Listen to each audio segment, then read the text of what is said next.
Hi, it's me, and I am back with another book review. And today we're going to be talking about The Mad, Mad Murders of Marigold Way by Raymond Benson. Stay tuned.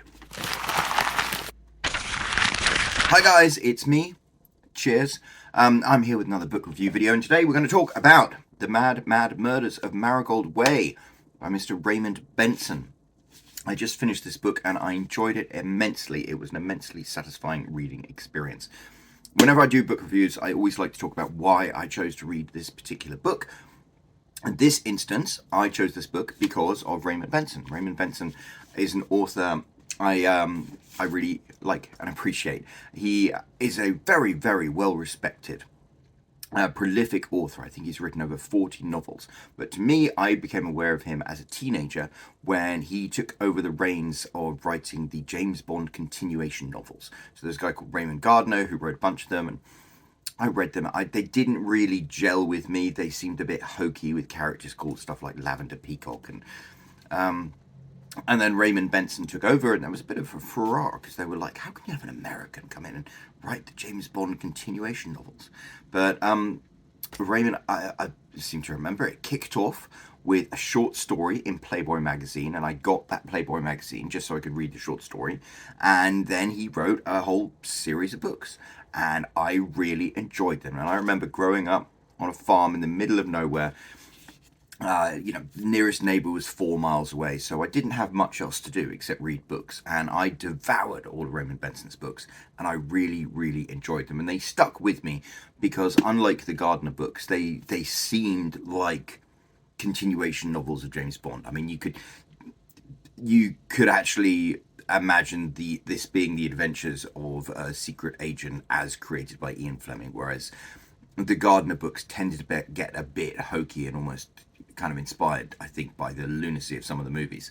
Whereas the Raymond Benson books had just that much grounding, and I really, really liked them. Anyway, I'll admit, didn't think about Raymond Benson probably for 20 years or something like that, until I got a lot more active in the Bond community. And I remember being very excited. There was one time he was going to be on one of David Zaritsky's videos, and I don't think that happened in the end. But he's on Instagram. He's a real person. I've interacted with him on social media, and this weird thing with social media is you end up feeling like you have like a relationship with celebrities and famous people, even though you don't. It's every time I see one of Raymond Benson's posts pop up, which isn't very often, I'm like, it's my boy Raymond, yay! And so when I learned from his Instagram account that he was publishing this book, I was like, I'm gonna have that. So I ordered it off Amazon, full price, straight away.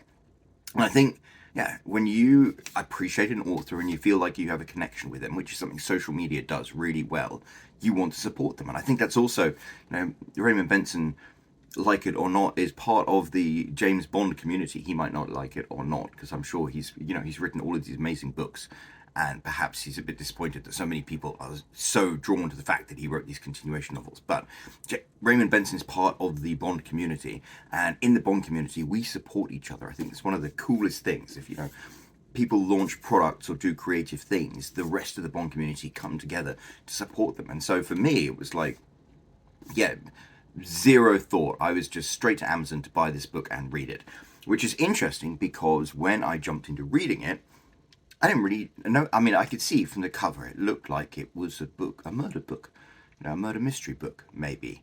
And so I sat down with no preconceptions about it and dove in to read it, and I really enjoyed it. It reminded me of what a pleasure reading can be. And I think reading it in hardback is one of those things.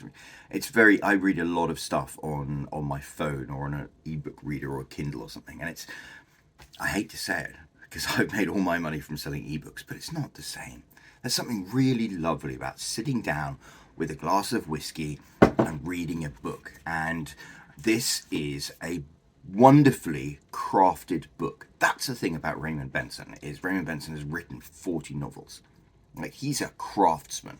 I think people don't appreciate this about writers. They think writers are intellectuals, but really, when they're at their best, they roll up their sleeves and get their hands dirty and craft something like a carpenter.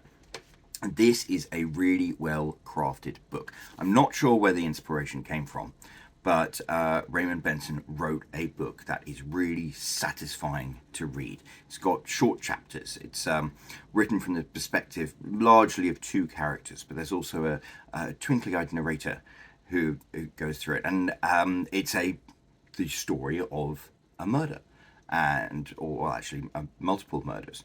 But each chapter you find out a little bit more, but there are also more questions raised, and you meet different characters. And Raymond Benson is a craftsman because it's very lean. I remember I was drinking a type of beer called Sam Adams. I can't remember what Sam Adams it was, but Alpine Lager, and it described itself as brisk and smooth. And I'm like, this is what this book is. It's brisk and smooth. It's the plot continues along. You don't feel rushed, but there's no waffle and there's no digression. Every single word seems important to the plot, and every single character seems important, and you lodge them in the back of your head. And as you learn more, it becomes more and more satisfying. It's like, oh, it's like doing a jigsaw puzzle or something like that. And the story wraps up, and it's not a huge book. It only took me a few days to read, but it did take me a few days to read, which is satisfying in itself. The whole thing wraps up in a satisfying bundle, and you're like, oh, I like that. I had these questions, but they got answered, and it makes sense. And then there are a few more chapters in which Raymond Benson does some clever stuff with the craft of writing, and it puts a whole new perspective on things, and you're like, oh, that answers a few questions that hadn't got answered. So, maybe sometimes you have red herrings, loose threads. These loose threads get wrapped up, and then there's a final bit in the book where you're like, oh, it's one of those books. It's a satisfying book. It's an experience reading it. It's a journey. And you can tell that Raymond Benson is a craftsman because as you read the book, it's crafted to take you on a journey, and it's crafted to have these reveals that shoot those little bits of dopamine into your head, and it's crafted to wrap up everything with the bow in the final few lines. And that's what makes a really good book. And I think it's something we don't appreciate about writing. The thing about writing is anybody can write, and I know so many people who've leapt onto the opportunity to become authors because of the ease of Kindle self-publishing and publishing on Amazon and stuff like that. And these people can write, but there's a difference between being able to write a description of what happens and being able to tell a story.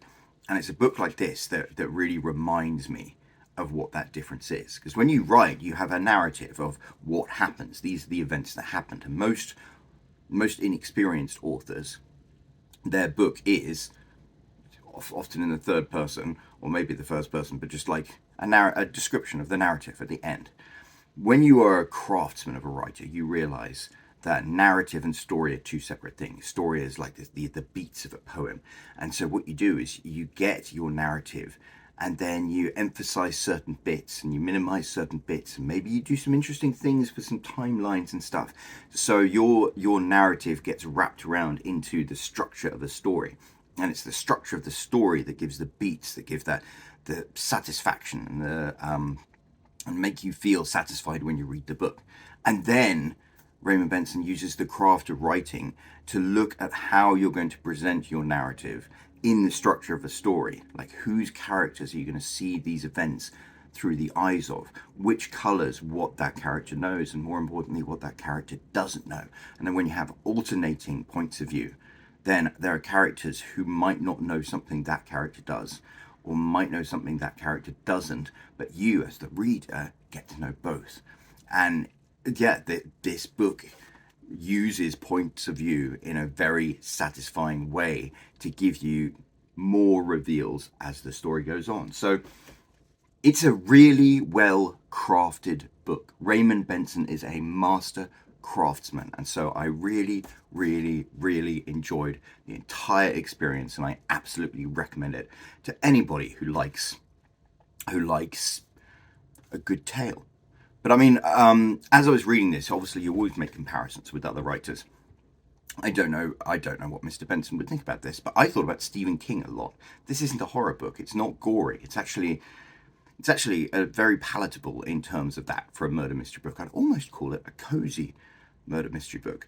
But the way that Raymond Benson creates these characters and, you know, tugs at the moral decisions they have to make. And there's one particular character, there's a teenage boy who's a bit of a psychopath, and it's beautifully written because you have that kind of like visceral discomfort as you're reading it with this character, and there are other characters who have to make decisions, and you find yourself in that situation of questioning what you would have done in that situation.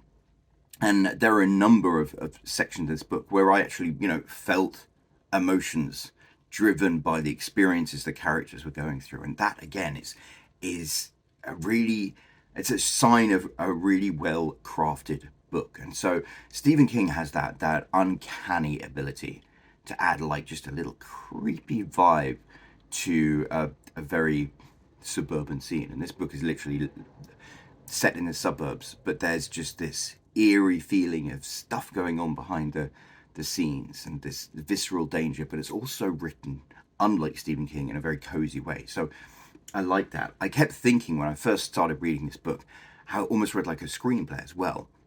I was thinking like a Netflix miniseries. And I actually interacted with Raymond Benson on Instagram, and he suggested more of a movie. And I can see now, having read the entire book, that yes, it would work really well as a movie. And the final, like, interesting thing to me about this is, I was thinking, oh, mystery movies. What mystery movies do we like? Knives Out, which is a great movie. And while I was reading this, one of the nights, I actually watched the second Knives Out movie. It was Glass Onion. And again, I was struck by the similarities in the way a good mystery unravels, and you get new clues that expand your understanding of things and give you that little dopamine hit. And this would make a really good movie, I think, because of that.